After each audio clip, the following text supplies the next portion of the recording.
Hey, welcome to the Inner Circle podcast, where growth minded leaders come together to build better businesses and better lives. I'm your host, Hector Alvarado.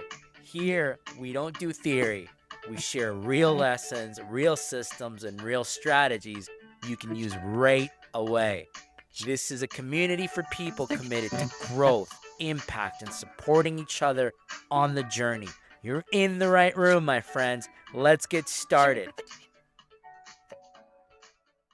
Let's go. Week 3 of the Decision Makers Playbook. Welcome, everybody, again to the Inner Circle. Now, last week, we built out the framework, and you learned that it tells you how to process a decision. It tells you which type, right, and which protocol to apply. However, here's what the framework cannot protect you from, and it is yourself. Ultimately, you impact your decisions more than you think. And it all comes from the fact that your brain has shortcuts, not because you're careless, because you're human, you're a human being. And there's decades of research in behavioral economics that tell us and all point to the same conclusion that every smart, experienced, and well-intentioned leaders make systematically predictable errors in judgment. Simple. We are humans. That's in short, it tells us that we will make errors in judgment, not because we or leaders lack information. It's because the brain's pre-programmed shortcuts that have been built through time. And this is it just happens through experience, and it happens through family culture. It happens through the way that you're raised. So you're programmed to think this way and to operate underneath this level of conscious thought. That's what happens. And that's why today we will talk through the bias decision-making framework to allow you to break through the bias holdback. And I know that sometimes as we think about these programmed thoughts, they feel like judgment. Sometimes they feel like experience. They feel like intuition, and you say like, my gut tells me I should do this. That's a programmed thought. And sometimes, to be honest, they are intuition. They are experience. They are judgment. They're all of the above.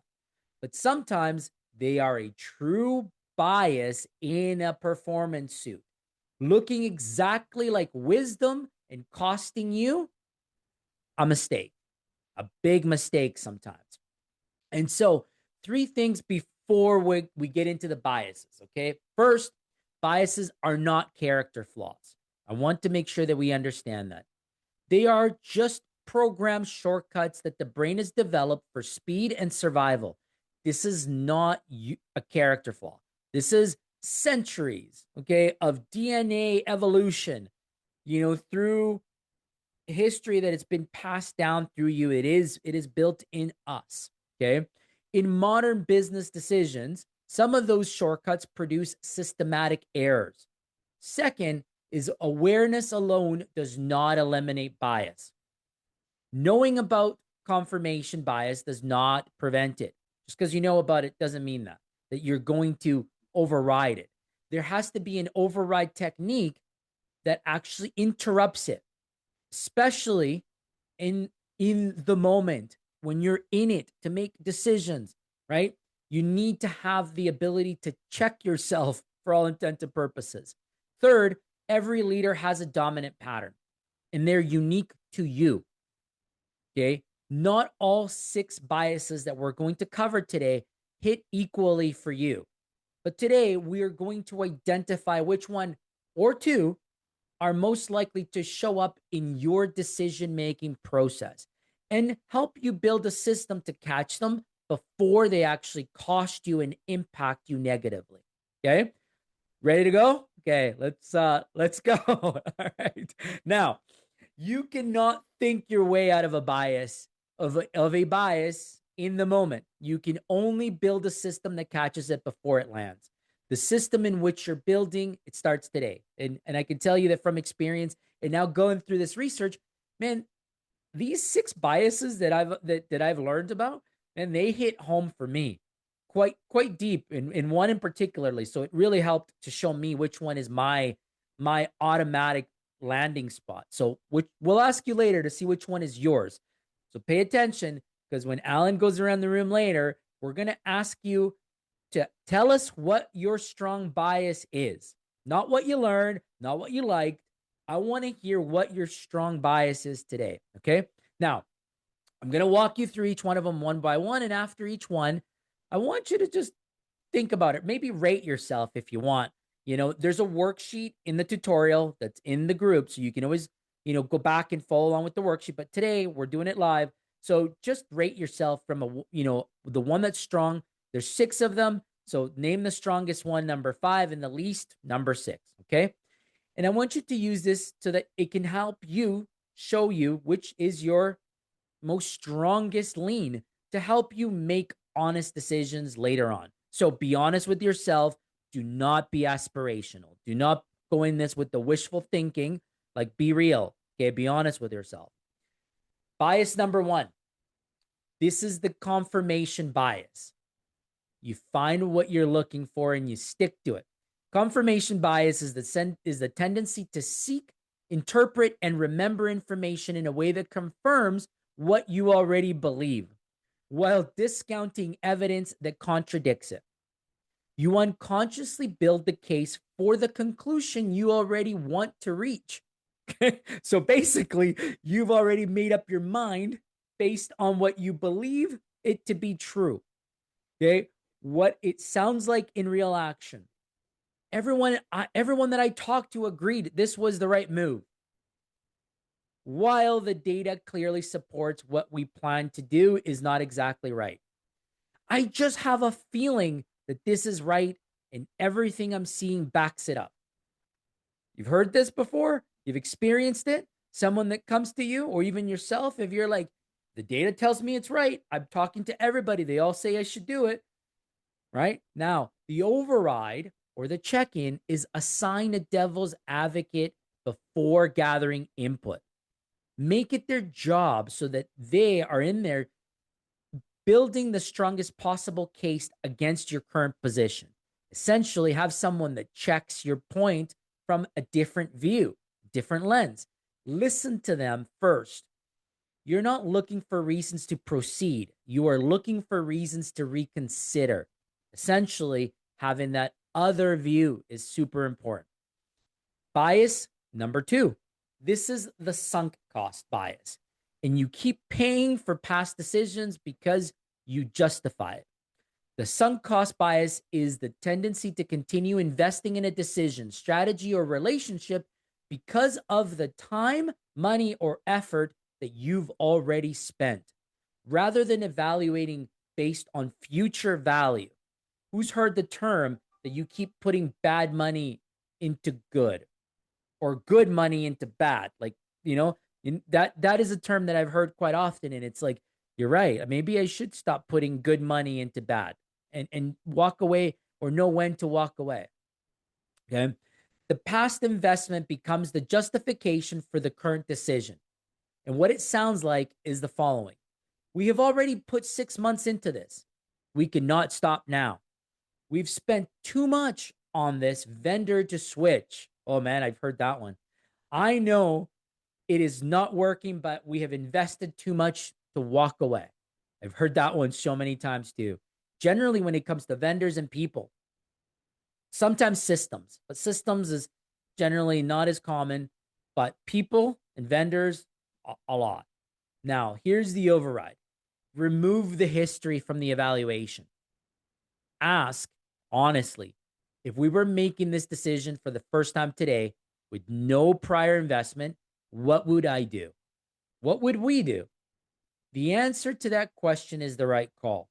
The sunk cost is gone. It does not factor in. You're looking at it now from a starting clear lens, then from a historically invested lens. Okay. Bias number 3 is the anchoring bias. The anchoring bias is the tendency to rely too heavily on the first piece of information encountered while making decisions. That anchors you, that supports you, that sort of stops you, right? Once anchored, all the subsequent evaluation is a negotiation away from the starting point rather than an independent assessment. So what it sounds like this way. The original quote was 80,000. So 65,000 feels like a good deal. They opened at 12 months. So getting it done in 8 weeks or in 8 months feels like a win. The first option we looked at had these features, so I keep comparing it to everything else, right? Does those connect with you? You're like, well, if they quote me 100,000, but I can get it for 65, then we should be okay, right? And that's how you justify it, because the first data point becomes your anchor. It becomes your level of comparison. Now, the override to this is generate your own number before receiving external ones. Before you see a price, a timeline, or a projection, write down what you believe it should be. So essentially, ask yourself first, what is the value of this decision? What do I feel this should cost? What or how long should this take? So that you have a good sense of what that should be before you hear the market. Then it becomes a checkpoint, but you already have, a thought going into it. That independent anchor becomes your reference point, and the external anchor can be evaluated against your own, not treated as a baseline. So it gives you some flexibility around that data point. Now, bias number 4 is overconfidence bias. The overconfidence bias is the tendency to overestimate the accuracy of your own knowledge, predictions, and judgment. Experienced leaders are particularly vulnerable to this, okay?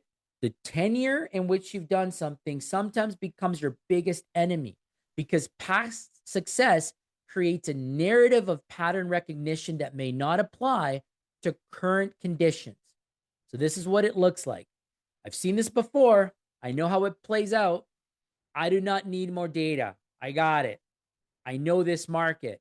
My track record speaks for itself. Right? Sound familiar?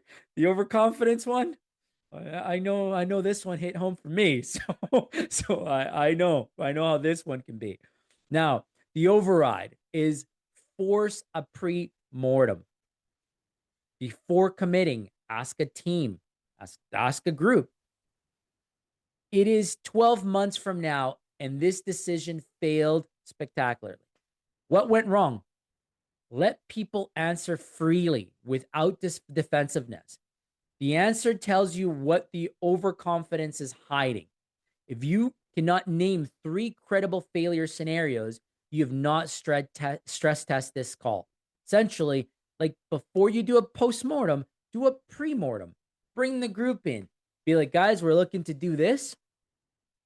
Tell me what happens if it breaks. How does it go wrong? And hear it from the team. Sometimes you're going to find some truth that you were not expecting, and there's some good opportunity to learn and build off of that. So be open to doing those pre-mortem, not post-mortem, not after the fact, but before the fact. Okay. Here's bias number 5, and that's the loss aversion bias. The fear of losing drives harder than the potential to win. This is another one that for those of you that are more like me, that are a little protective and not, as risk adverse, this one hit for me. So loss aversion is the tendency to feel the pain of losing something far more intensely than the pleasure of gaining something of equivalent value. In decisions, this causes leaders to avoid risk that objectively is worth taking, because the potential downside feels larger than it actually is relative to the upside. Okay. So what does this sound like? What if this does not work out 10 times for every one time that it does? Right? What if it fails more than it produces? Passing on a strong hire because of one reference that was sort of lukewarm. Holding on to an underperforming product or person because ending it feels like failure. That could be true in some relationships. Okay. The override is reframe from loss to opportunity cost. Do not ask, what could I lose? Instead, ask, what am I giving up by not making this decision? Quantify both. Put the actual numbers side by side. And when the cost of inaction becomes as visible as the cost of action, the bias loses grip and it points you in the right direction. Okay. That one kind of stuck with me a little bit. So, it's something that I'm looking forward to applying a little bit more. Bias number 6 is groupthink bias. The room agreed, so it must be true, must be right. I've heard this one many, many times in my career. Groupthink is the tendency for cohesive groups to prioritize harmony and consensus over critical evaluation. Right? Who's heard that? That the views are suppressed, sometimes voluntarily, sometimes through social pressure. The result is decisions that feel unanimous, but are actually unexamined. What it sounds like is everyone in the room was aligned, so no one raised any concerns. The team is excited about this, but the meeting ends in 20 minutes with no pushback on a complex decision. I know I've seen that. I've seen some quick decisions just because people felt like it was the right thing to do. The override is structured dissent before the meeting ends. Designate one person to argue against the consensus position before the decision is finalized. Or if you don't feel comfortable doing that, use a anonymous pre-meeting input. Go seek independent discussions, write those down before your meeting begins. So social pressure cannot suppress early perspectives. And silence in the room is not an agreement. It is usually and often deference. Okay? So just make sure that you do not mistake in silence for agreement in the room. If silence is what you get when you're seeking consensus, go deeper, because the potential risk is that your people are not being open and honest in a group setting. Okay? Now, you've had an opportunity to listen to all 6. Curious to know, rate them. Put some numbers from 1 to 6 in your own time right now, right? Just look at your list and say which one is your most dominant one, because we're going to come to you and ask you that later. Okay? Now, there's 3 questions to identify your true pattern. Question 1 is, which bias do I recognize most in my recent decisions? Think of a specific decision in the last 90 days. Which bias was operating in the way that you decided?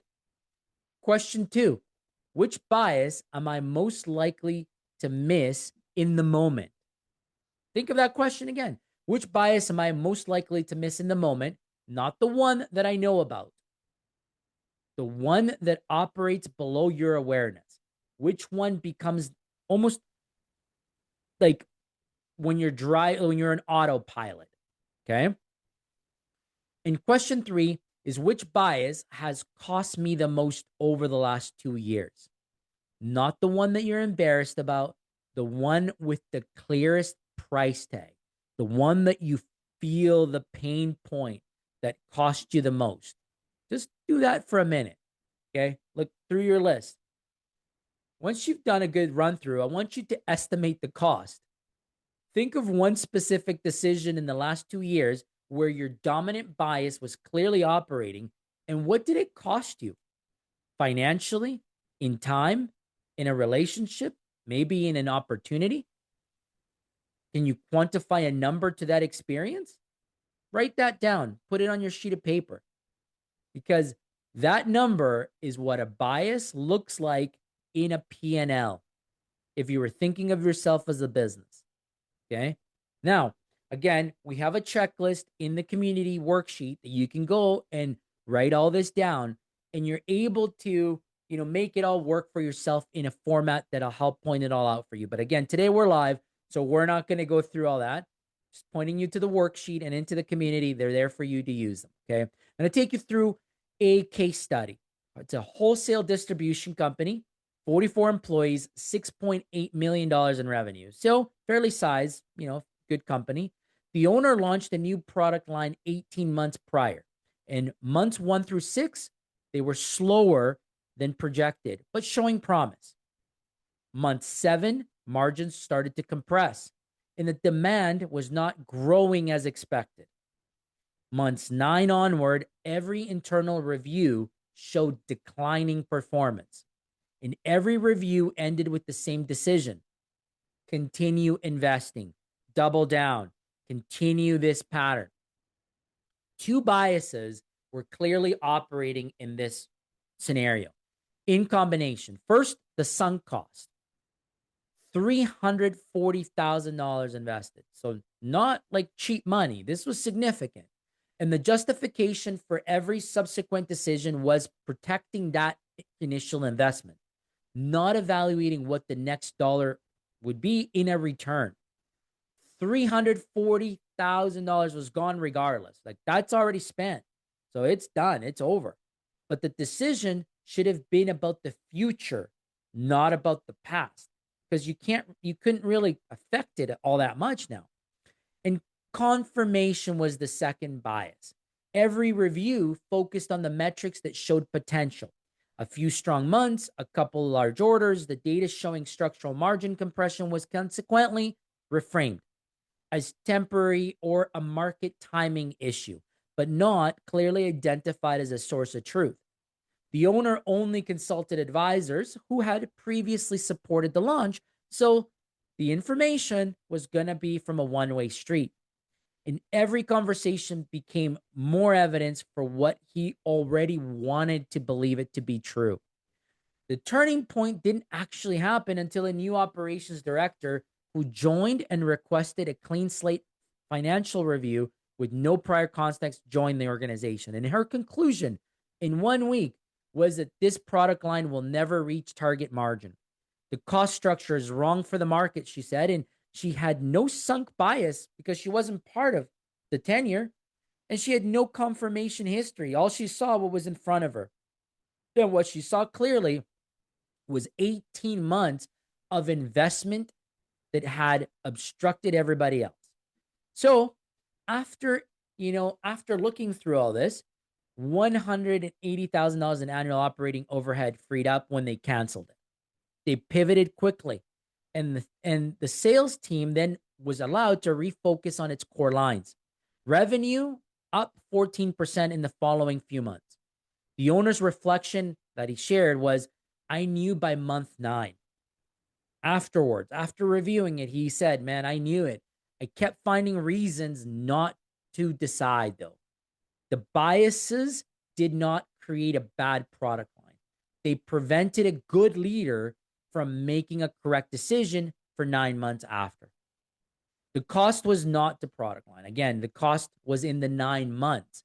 It was 9 months that continued to be pain points. So that's sort of the scenario that I want to leave you thinking with, right? What happens here when you now take that learning and you think back to your own applications? How does that impact the way that you have made decisions in the past? So I want you to think about some things as we move into next week. And I want you to do the following 4 steps. Okay. And this is like something that you could work also on the worksheets. Okay. But in step 1 is classify the decision you're using your week 2 framework, high or low stakes, reversible or not. Remember, those of you that joined us learned about that quadrant and how and which one or which type you ties in with your decision making. So use that tool. And then step 2, your dominant bias check. Write a personal override question for each of your 2 dominant biases, not a generic question, one that's specific to you that interrupts your pattern. I want you to work on that so that you can now check yourself, essentially. Okay. And step 3 is that every significant decision will get through generic questions. So make sure that you're not using a lot of these, universal ones. And some of these are like, am I deciding from strength or from fear or loss? What would I advise a trusted peer to do in the same situation? Some of these universal questions that I'm asking today, put those in there because they will help you significantly as your decisions become clear. Okay. And step 4 is the final gate. If you were advising someone else, not living it yourself, would you make the same call? Take a step back, take that neutral approach, and ask, am I comfortable in that decision if it reflects my best judgment and not my most comfortable one? That's your checklist for your bias blocker. 4 steps, literally a couple minutes before every significant decision. The framework that we've spoken about tells you how to process it, but the checklist tells you what is trying to undermine through the process. Together, that procedure, and they combine into a procedure that that is quality of decision making and that ensures the stakes actually get looked after. So this week was week 3. Now you have what the 3 tools look like from the series. Week 1 was a decision audit. You know, and you learned what is on your plate and if it belongs to you or someone else. Week 2 was the decision framework. You learned how to match your process to the decision type. And week 3 is your bias blocker. You now know what is working against your judgment from the inside, from internally, what is deep within you. And week 4 brings it all together. This is where we build the decision operating system, the personal rhythms, the habits, the structures that make great decision making repeatable instead of accidental or by fluke, right? These daily decisions, these weekly reviews, quarterly collaboration, a delegation framework that actually holds water, all come together from weeks 1 through 4. So we'll bring it all together next week and we'll close off the series. So we look forward to seeing you then. But first, I'll go over to Alan and then we'll go through Willy to give an idea of which one was your strongest bias. So, Alan, maybe we'll start with you.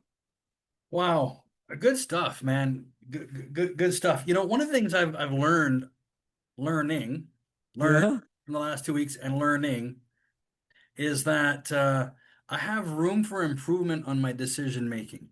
Nice.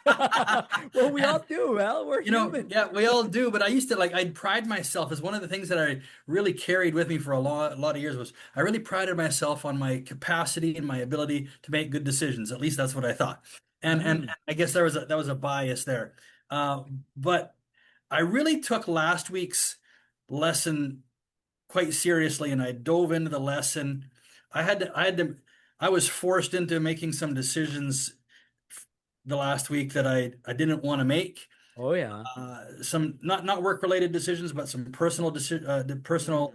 decisions that really other people probably should be making, but they didn't want to, and so it got Mm. carried over to like, well, oh Al, let Al make the decision, and then Yeah. if everything goes to shit, sorry, but if everything goes Yeah, south, yeah. well, then we'll blame him, and then but Yes. then if everything goes good, they're still going to somehow get the credit, and I really found that I kind of through that, I really found I don't have a great decision making process that helps me kind of evaluate through different stages that maybe I didn't even realize existed. So, guys, I just want to say, um, these lessons that Hector brings and that we're learning and that's in the platform, in the community later. Man, we are doing ourselves a disservice if all we do is show up on these calls and listen. Yes. Because I don't know, I have to make an assumption, and if you ask my ex-wife, she'll tell me I'm always wrong when I assume, but I'm going to assume anyway, that most people on the call are probably a lot like me, and that is if I don't, it's just the way human nature is, right? If we don't apply what we learn within 72 hours of hearing it, learning it, we won't do diddly squat with it. We do nothing with it. And it's like we didn't even hear it in the first place. 72 hours, 3 days, Yeah. 3 days or less. And for most people, it's even less than that. It's like more in the 48-hour range.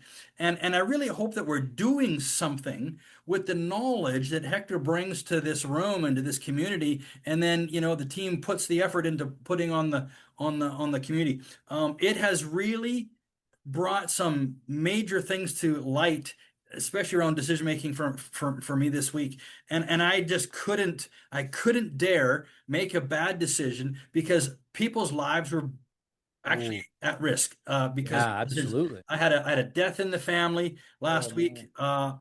And then I had a scenario where I don't know if you ever had to go through the process of committing an aging loved one to offsite permanent care. Mm-hmm. And that's uncomfortable, but then especially when it's long distance and it's not convenient, and then a scenario inside of that environment changed drastically, and a decision had to be made, and it's like it was going to actually affect a loved one's standard of living, Wow. and could even have a potential of, do they continue to stay with us? And Right, right. and I really thought, and it was a emotional week, but No kidding. I came back. It's bizarre. You think you pay me to say this, but I came back to this lesson, and I thought, I realized that I'm lacking in my capacity to make very important decisions that aren't going to affect just me, but other things. And I could so see parallels inside business as well. And it really Mm-hmm. made me go back and look at, how do I actually make decisions? And am I content to continue to making decisions based on how I was always making decisions, especially through my bias that I thought that I was making good decisions. Yeah, So yeah, amazing. it's been such a great lesson. And so I say to y'all, I hope that you take all of these lessons, that we don't just hear them, but we apply them. And what was it? Was it? I know there was a famous martial arts China, Japanese. Was it Jackie Chan, or was it? Anyway, somebody said, we can't just hear, we can't just know, we have to do. We got to do something with Oh, this stuff. And if we nice. actually do something with this stuff, it's really, really going to help. And so Yeah. I actually, I know I'm taking a little bit of time. I don't know if you can No, see this, but I can. I actually made a matrix, I just like it. a quick matrix of last week's lesson. And then I shrunk it down on a photocopier, and then I made a card out of it, and I stuck it in my wallet. And that way, anytime, doesn't matter where I am, what I'm doing, I'm out and about, I'm here and I'm there, I'm in, whatever. And Yeah. all of a sudden I got a decision ahead of me. I don't have to wait, right? I pull out my wallet, I pull out my little card, and I go, okay, what quadrant? And I walk through the quadrants, and it's been very helpful for me. That's amazing. Lessons. That's cool. That's a really good story, and I appreciate you sharing, your experience, Al. I'm sure this was a tough week for you, and it sounds like you needed to really dive deep into using these tools. So that's great that they were available to you. I'm glad that you were able to, Yeah. to overcome those weekly that challenge that you faced last week. But then I took other family members into this as well. I said, look, I want to show you this thing. And it really Hmm. made me think, man, back when I was running my oil field company, how advantageous it would have been had I had, this lesson, and maybe like that matrix, to sit down with other members of my team and say, I can't make this decision on my own, and you can't make this decision on your own. Because sometimes Right. as the leader, we think, okay, well, I just I want to delegate this decision to that manager, that whatever team member. That's in your, that's in your pocket to make. I'll step out of this one. But sometimes we need other people in there to make those decisions with us. This would have been such a Absolutely. great, great, great tool for me to use back when I really, really needed it. Hector, where the heck were you back when I needed you, right? Oh man. Yeah, so it's been really great. And then to look at my bias this week, I'll save mine for later. But I'm like, Okay. oh yeah, that's mine. That's mine. And so I got two pretty strong ones with a third. It's like, oh Oh dang. yeah. Third Three, close. three out of six are kind of high. Anyway, it's been really good. I would like to open the room for everybody, but before I do that, I would love to, if Willie would be willing to let us put him on the spot a little bit. Willie, I'd love for you to share with us, if you can do that. You know, kind of what was your journey in Willie's trucking with these kind of biases, and how you kind of maneuvered through that, because I know, a little bit about your story. You had to make some big decisions. There was the company, maybe wasn't doing as well as it had, I don't make it, but maybe wasn't doing as well as maybe everybody wanted it to, or you wanted it to, or whatever. But then some important and critical decisions had to be made. And how did Mm. you go through that? And especially today's lesson on these biases, kind of where did that really rub for you? And how did you use this to make those decisions that needed to be made in the right way, um, even if you had to get yourself out of the way, so that the company survived and then grew and became the success story that it was? Yeah, I think the first lesson here is for me, like overconfidence is the one that rates the highest for me, and then the bias thing really speaks to me. And I think the first thing here, what has to come into play is being open-minded and listen. Like those are Mhm. just, I think the further I got myself into trouble in our first business, I started to see I had to be more willing to listen to new ideas, even though I was biased on thinking no, that's not even doesn't even make sense. But I think we have to sometimes hear out what the other way might look like. And I'm thinking even when we were looking at really getting efficient in our business, I had this bias that I wanted to run all Kenworth trucks were my favorite trucks, and but they cost more. And I my bias was because I like that truck the most, we wouldn't get any good drivers anymore if we bought a Freightliner or whatever. And and that it had to break me. And then we started buying Freightliner trucks, and the business just ran like before or better. And now we had lower costs on trucks. So the biases can really cost your business. Isn't that Yeah. so true? And I love the practicalness of that. Kind of made me chuckle, and I didn't mean to, make fun of, but how true that really is. And I bet you every one of us on the call could relate to that in some capacity.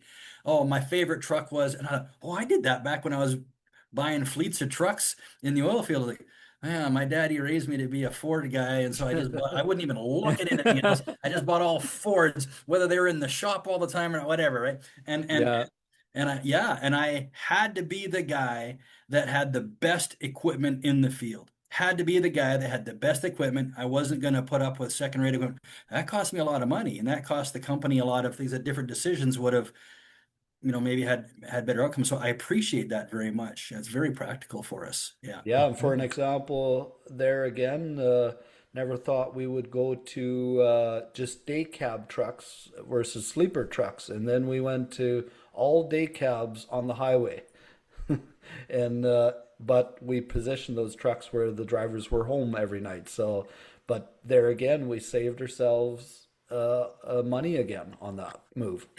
Isn't this an amazing science? This is almost more than just learning how to make good decisions. It's almost a real kind of goes into the psychology of how the human thinks and behaves.